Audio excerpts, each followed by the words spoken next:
દેવભૂમિ દ્વારકાથી મહત્વપૂર્ણ સમાચાર સામે આવ્યા છે। દ્વારકામાં આવેલા સુદામા સેતુ બ્રિજને લઈને લાંબા સમયથી ચાલતી રાહ હવે પૂર્ણ થવાની દિશામાં છે। 2 વર્ષથી બંધ રહેલો સુદામા સેતુ બ્રિજ ફરી શરૂ કરવા માટેનો માર્ગ ખુલ્લો થયો છે। મોરબી દુર્ઘટના બાદ રાજ્યભરમાં સસ્પેન્શન બ્રિજોની સુરક્ષા સમીક્ષા કરવામાં આવી હતી, જેના ભાગરૂપે સુરક્ષાના કારણોસર દ્વારકાનો સુદામા સેતુ બ્રિજ જિલ્લા કલેક્ટરના આદેશથી બંધ કરાયો હતો। બ્રિજ બંધ રહેતા યાત્રિકો અને સ્થાનિક લોકોમાં ભારે અસંતોષ જોવા મળતો હતો।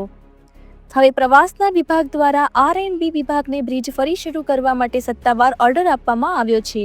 આ અંતર્ગત જર્મન ટેકનોલોજીનો ઉપયોગ કરીને સ્ટીલ સ્ટ્રક્ચરથી સંપૂર્ણ રિનોવેશન કરવામાં આવશે। આગામી 12 મહિનામાં કામ પૂર્ણ કરીને બ્રિજ ફરી જનતા માટે ખુલ્લો મૂકવામાં આવશે। સુદામા સેતુ ફરી શરૂ થવાથી યાત્રાધામ દ્વારકાના પ્રવાસન વિકાસને નવો વેગ મળશે।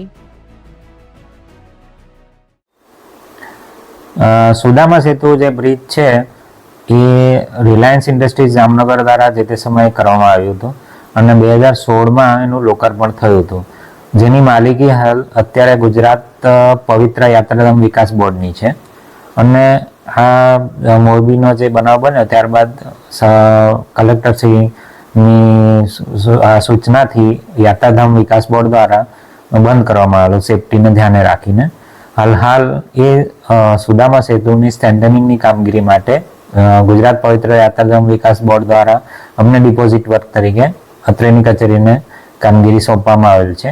આ બ્રિજના મુખ્ય કમ્પોનન્ટમાં RCC pylon, anchorages, vertical suspended cable, ropes, horizontal cable ropes, longitudinal, top and bottom main cable ropes, steel section, angles, wooden plank વગેરેથી બનેલ છે, જેમાં હાલ આપણે જર્મન ટેકનોલોજીથી કેબલ સ્ટ્રેન્થનિંગની અને એમએસની જગ્યાએ સ્ટેનલેસ સ્ટીલનું મટીરિયલ લઈ અને કામગીરી કરવામાં આવશે।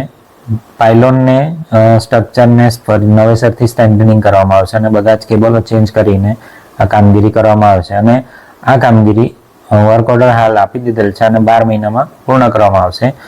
અને આ બ્રિજ મેક્સિમમ ફેક્ટર ઓફ સેફ્ટીને ધ્યાને રાખીને અને ડિઝાઇન કરવામાં આવેલ છે નવેસરથી।